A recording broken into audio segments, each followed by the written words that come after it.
मुझे नहीं पता उस समय मेरे साथ क्या हुआ, लेकिन मैंने उसे मना नहीं किया और वह अपनी मर्जी के अनुसार करता रहा।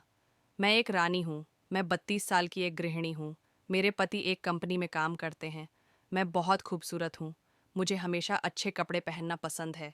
मेरे आसपास हर कोई मुझे घूरने का मौका कभी नहीं छोड़ता, जिसकी एक वजह मेरा भारी भरकम पिछला हिस्सा है। मेरे पति मेरी बहुत इज्जत करते हैं। वह मेरी हर बात मानते हैं। मेरा एक ही मसला है, क्योंकि उनके पास प्राइवेट नौकरी है, वह बेहद व्यस्त रहते हैं। जब वह घर आते हैं तो हमेशा अपना लैपटॉप उठा लेते हैं और काम में लग जाते हैं। मुझे इतना गुस्सा आता है कि मैं कुछ कह भी नहीं पाती। जब मैं उनसे कहती हूँ, मैं तुम्हारी पत्नी हूँ, कृपया मेरी तरफ भी ध्यान दो, तो वह कहते हैं, अब मैं क्या कर सकता हूँ? पैसा कमाना ज़रूरी है, वरना ज़िंदगी कैसे चलेगी? अब मैंने इसे किस्मत मान लिया है और शिकायत करना छोड़ दिया है। लेकिन कभी कभी मैं सारी रात तड़पती रह जाती हूँ और वह थका हारा आकर बस सो जाता है। कभी कभी उसे काम के लिए दूसरे शहर भी जाना पड़ता है। उन दिनों में मैं अकेली रह जाती हूँ।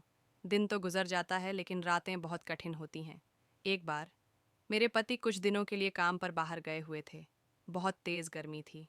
पहले दिन सब ठीक था, लेकिन अगले दिन मेरा कमरा ख़राब हो गया। मैं बहुत परेशान थी। पास ही एक मिस्त्री था।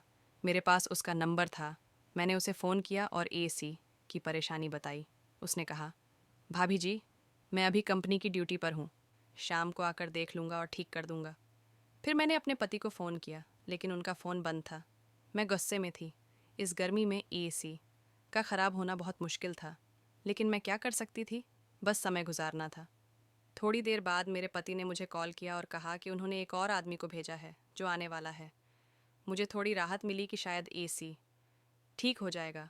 वह आदमी थोड़ी देर में आया, लेकिन एसी ठीक नहीं कर सका। जब वह चला गया तो मैंने उसे फ़ोन करके डांटा कि किसने भेजा था। उसे कोई अंदाज़ा नहीं था। उसने कहा, मैं क्या कर सकता हूँ? मैंने सोचा शायद मैं ठीक कर दूँ और आपको गर्मी से राहत मिल जाएगी।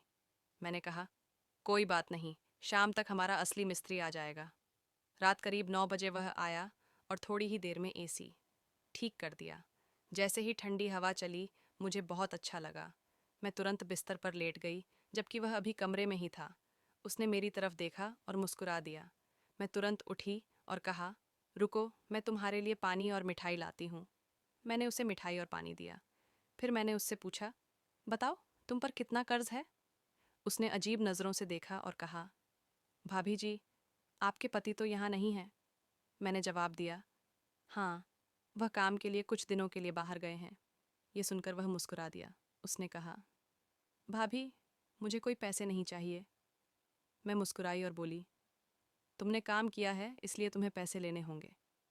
उसने कहा, नहीं, मुझे कुछ और चाहिए। मैंने पूछा, क्या? उसने कुछ नहीं कहा, बस मेरी तरफ देखकर मुस्कुरा दिया।